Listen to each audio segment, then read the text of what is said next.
honored to be here today. And I'm like a sponge. I like to absorb and take in. I love small group discussions, so I'm excited about the small group discussion portion of your program today. I appreciate the young man. I recognize that's a lot of work to set up that simulator outside for us there for a presentation. I think hands-on, and you can see something that really hits home. But again, I appreciate being here today. I am from Henderson County, from Mills River area, just about an hour north of you. I've been farming my 19th season. In 2018, we're farming about 1,550 to 1,600 acres. We have a row crop division where we're growing corn, soybeans, barley, wheat, and other cover crops. Our vegetable division, we're growing tomatoes and pepper, small amounts of cucurbits. We're growing a new crop to Western North Carolina, celery, due to fresh foods. And we're excited about the potential that celery has in Western North Carolina because it's a short season crop, it's a 90-day crop, and you have the opportunity to double crop the land. We also have a forage division where we primarily focus on cool season grasses such as orchard and timothy. We try to stay away from the coastal Bermudas, from the fescues. We're targeting the equestrian community. We've been with the Trial and Equestrian Center with Biltmore, with the horse sporting that we do on our farm. It really works into our program. We also have a livestock division that my 12-year-old son is learning to manage, where we're running a beef cattle operation and recording summer camp courses there on the farm. And then we have an agritourism division, which is new. It's only been in place over the last 5 to 6 years, but it's really a fast-growing facet to our farm there at North River Farms. We're excited about that. We've added a small company. Again, my 12-year-old son had this idea, DB Bardee Outfitters and Cattle Company. So they are doing guided hunting and fishing trips, tubing trips down the Mills River. It's really taken off. So I told my 12-year-old he's going to have to hurry up and get a good education, get through college, and get his degree, and get back to helping. So I am thankful to have 3 boys, 12, 7, and 4, and I hope that following a good education that they can have the opportunity to do what Dad does. So in order for that to happen, I've got to make sure that I'm sustainable. And so being sustainable is a little bit about what I want to talk about today, along with good stewardship that we try to pride ourselves on there at North River Farm. You've seen a picture there behind me a little bit ago of our main campus. Can we back up to that picture? And this was taken, maybe a month ago, I guess? These fields, this is a cornfield. This is a tomato trial that we're doing with the Mountain Horticulture Research Station. This land here that you can tell it had just recently been planted into a snap bean crop. Those fields were in plastic earlier in the year, and they had celery. The celery was planted around the 15th of March, and was harvested starting June the 15th, and then we pulled the plastic, went in there and leveled the beds and planted it in snap beans. We try to keep a crop on our land all of the time. We do not let our land lay vacant, lay open. We have a crop on our land all of the time. If it's nothing more than just a barley or wheat crop, cover crop type situation. Have a popcorn trial here. Of course, this is our offices and part of our main campus here. You can see our riparian buffers. You can see some agricultural access roads. You can see our grass filters. Hope you can see on that picture. Maybe advance the slide and see what the next slide is. We have any other pictures. Here's that one. Yeah, perfect. This is a really good example of our riparian buffers. And how many of you got beaver?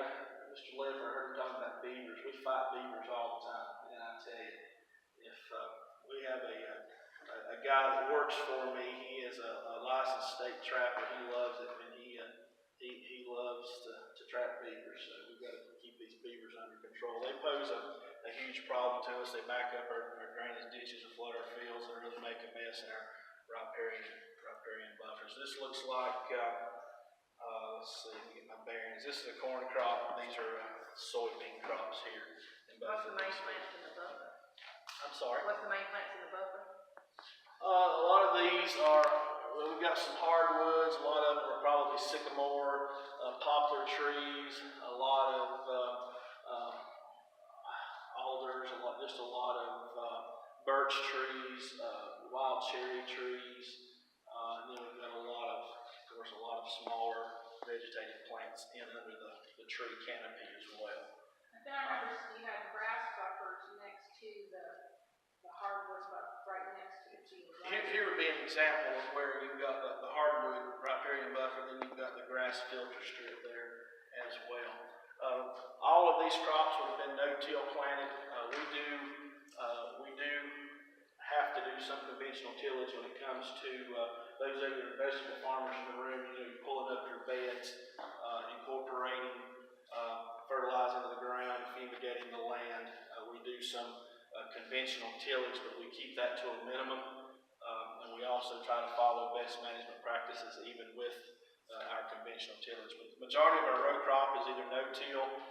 We do annual soil test, annual compaction test. If we get a hard pan in a field, or if we get a problem area in a field, we do have Melanie may have some pictures of this. We do have a strip till rig that's similar to a subsoiler, except it's on one pass, one trip across the field, one pass. Here's that machine right here.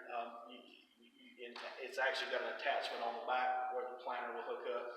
You can actually go through the field, prepare your row, and plant all in one pass. Here's some more examples of some work we've done, some ditches. Here, you all call that interplanting, is that what you call it? Basically, that plastic is impervious soil. You got the water running off the plastic onto the ground. We try to sow our road middles. Our spray roads are all vegetated. It's a good, clean, it fits in well with our food safety program.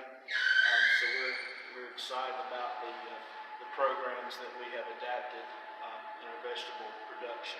Does that interfere with your production? Is that competition for your crops? No, as long as it's managed. We manage it in a way, we keep it down, we manage it in a way that it does not offer competition to our crop. You've got to keep something that grows small, low to the ground. You don't want any height. If you have a taller crop in there, you'd have disease pressure and too much moisture. But just a good mat for your employees to work on. We do a lot of field packing. Are you a field packer, Mr. Lefford? Probably. And you've got a good, clean environment. Those harvesters are in there picking. They're going to the truck, and they're keeping the mud off their shoes. It's just a good, cleaner environment for our guys to work. It really bodes well for our food safety program. What is it that's staying low? We use a lot of barley. We use some, there's a cross, triticale. Triticale can get tall on you. We use some, in our strawberries, we're using like an annual ryegrass hybrid. It gets about 6 or 8 inches tall, but when they're working and when they're walking on that, it'll mat down and makes a really good carpet type to work on that. Very important in tomatoes and strawberries especially. Here's something that I wish we had a little better picture. We are standing in a chemical handling facility. This is an area that was federally designed, engineered. Over here it has a emergency catch basin. There's a reserve tank up in the top. There's also a climate-controlled chemical storage room. This is built like a bomb shelter. Basically, you can see the drive-in. You pull the sprayer in. You're sitting on concrete. It's got a wash sink, an emergency shower. It's fully equipped. It's got first aid kits and fire extinguishers, and it is one of the. I asked Melanie if I could mention that because it is a really good use of cost share money, and I really think that you will see this opportunity coming to this watershed. It's one of the best ways that the Missouri watershed, I think, is utilized grant monies in that is to enable the farmers to, through the cost share program, through NRCS, through EQIP monies, it has enabled farmers to really get their chemical handling, their chemical mixing off the riverbank, off the stream banks, and get them into a controlled environment. So they're very beneficial. And I did want to say in my talk this morning that these monies are available for you. And one of my purposes, I think, Melanie had me here today, was to encourage farmers to take advantage of those opportunities. I know sometimes it can something new can maybe a lot of questions. Develop relationships with your soil and water folks. Develop relationships with Melanie's group. In my town, in Mills River, it's called the Mills River Partnership, and we have developed a great relationship with them. It's a diverse group made up of farmers, county officials, folks from soil and water and other environmental agencies. So it's a really good group of people, a diverse group. And there's been some really good things come out of the Mills River Partnership that I think have really benefited not only farmers but the community and the water quality as a whole.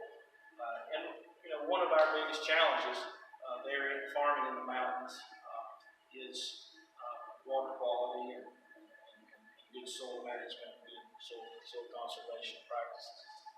We have another slide. I wanted to ask about your chemical management shed or mixing shed. Is that just for your farm or other farmers do they use it as well? Several of the farmers there in the area, they have these sheds on their farm, but we have opened ours up. The objective is to keep tractors off the road as much as possible, so we all kind of have an understanding if we need to go and fill up a tank of water or something in the we can. I've had 2 or 3 neighbors that have taken advantage of it. The invitation is always there from us.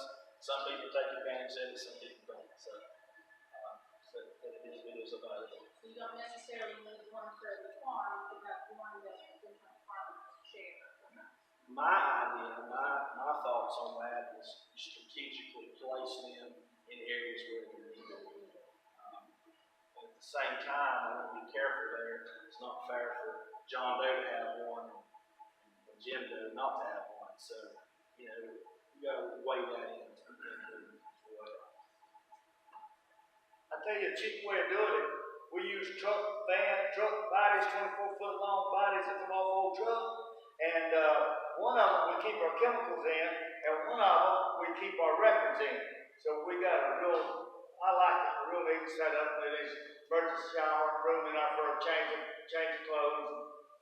We need to improve ours, but it's good. It's good. And that's a good way of protecting your employees, and it looks good when your neighbors drive by and run out there on the riverbank. Yeah, we got a mask in the room, stuff like that. We don't have a gas mask that puts out methane chloride. We have that in a separate situation. In this room, we have a little cloth mask. We have taken I think I may have shown Matt and Melanie, and then we took an old fire engine, fire tanker, and converted it over to a spray supply truck. It's fully equipped with all the safety and all. If we have to go mobile, we have to go a long distance away from our spray helmet facility, we can do that and still do it in a safe manner. It's an excellent example. What else do you do on your farm? I see these pictures of all these folks, some in the river, some look like they're having a meeting up there. We do. This is all part of our agritourism division. We have school groups throughout the year.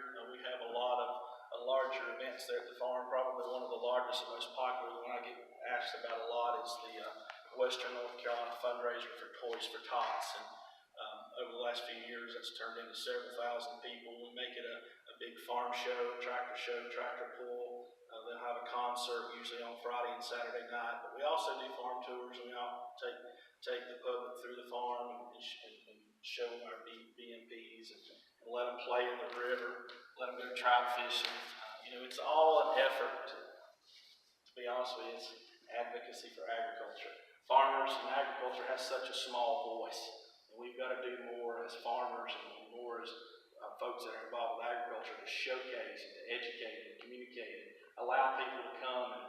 boots dirty and knowing where the food comes from. You'd be surprised how many elementary school kids, even middle school kids, they really don't know.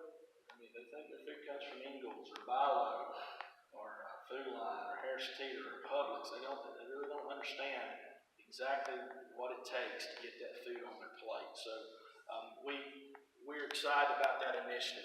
You see this sign here, Social Glean. We have worked with Society of St. Andrew now for probably 10, 11, maybe even 12 years.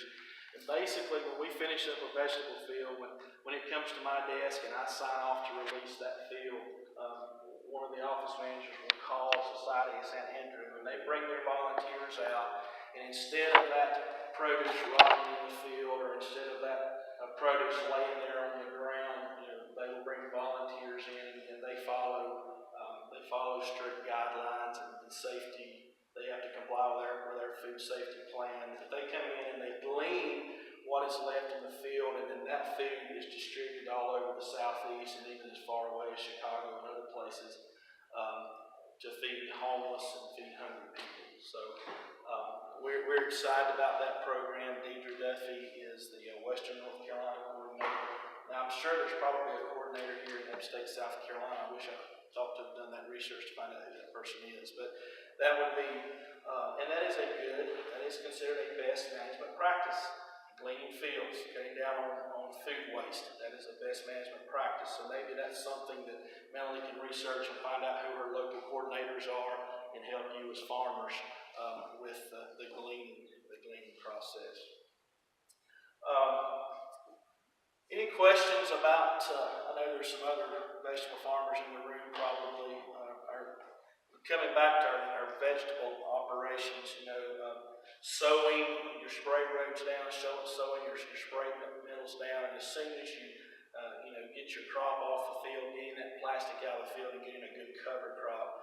Crop rotation, I know we're going to have someone more qualified than me talking here in just a minute about cover crops and crop rotation. We are very aggressive when it comes to crop rotation. I'll never put tomatoes in the same field. If you catch me putting them twice, you'll never catch me putting them 3 times in a row. Very seldom twice. We usually rotate our land. We'll put tomatoes in a field, and then we'll no-till that field for 2 or 3 years in some type of a row crop. So we try to constantly rotate. Crop rotation is so important. Even transferring fields into hay production for a 5-8 year time frame. Continually trying to give that soil a new crop.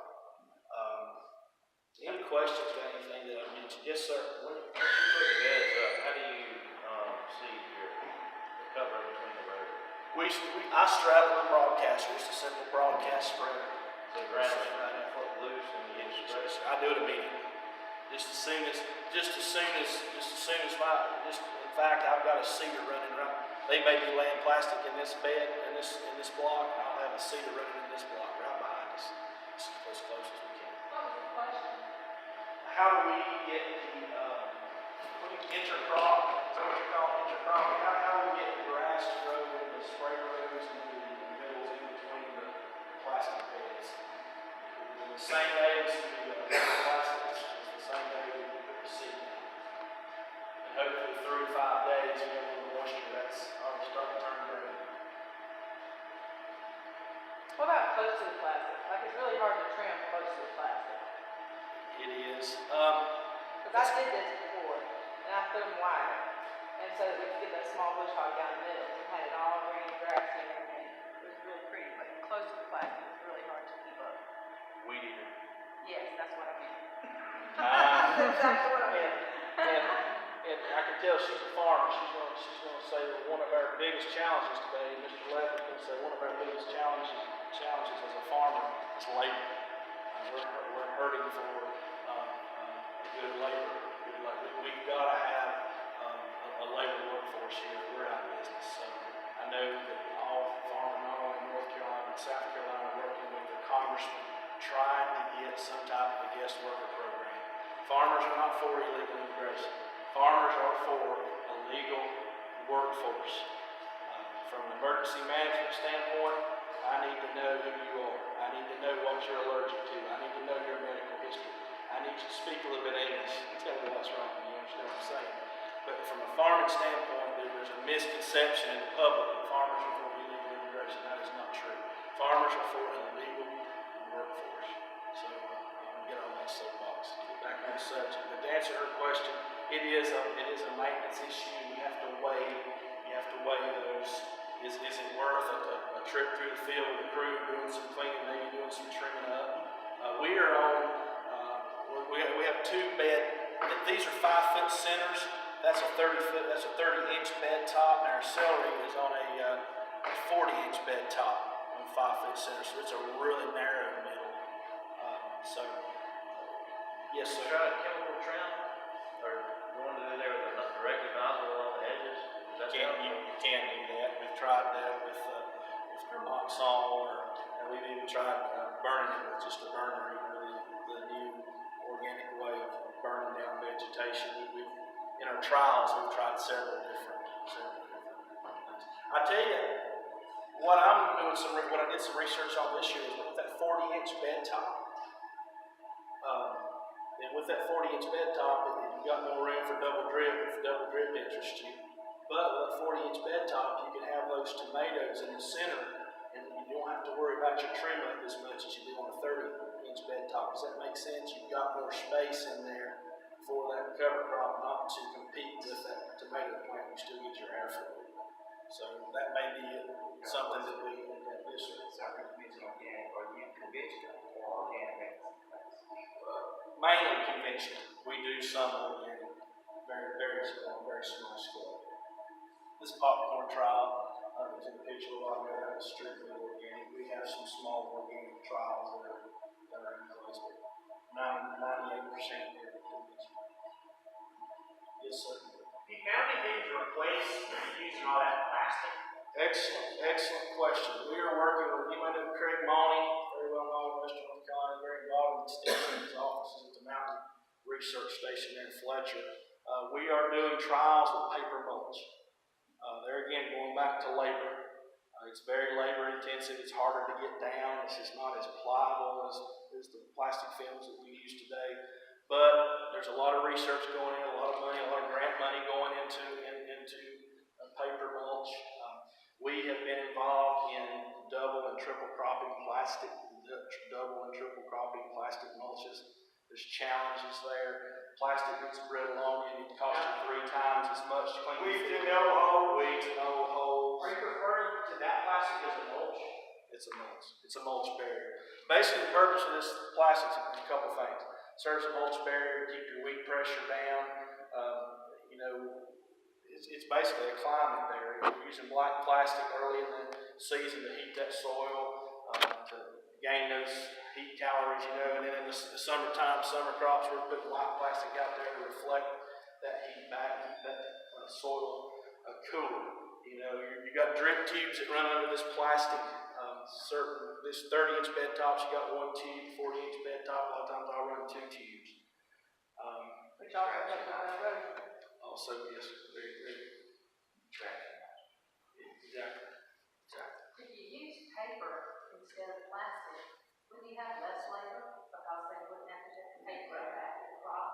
And could it be tilled into the soil? That is one of the tests that's going on about just going out there and disking that plastic into the ground, letting disking that paper into the ground, letting that paper migrate into the soil, incorporate into the soil.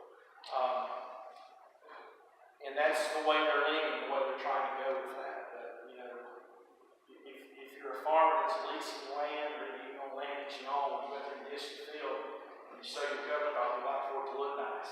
You got little black pieces of paper out there. Comes a windstorm and carries those little pieces of paper over onto the golf course, or it carries it over on your neighbor's property.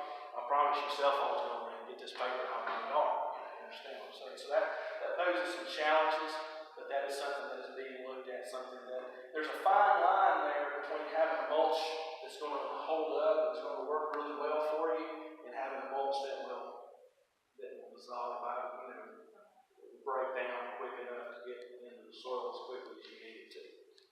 Yes, sir. Have you done any work with growing the cover real big and then laying it down and transplanting into that? We have done some. I have a neighbor that has two neighbors that have really been involved with that, and they've seen some really, really good results. Basically, what they're doing, he's talking about they're letting that cover crop grow up, and they're going in with what's called a crimper roller, correct?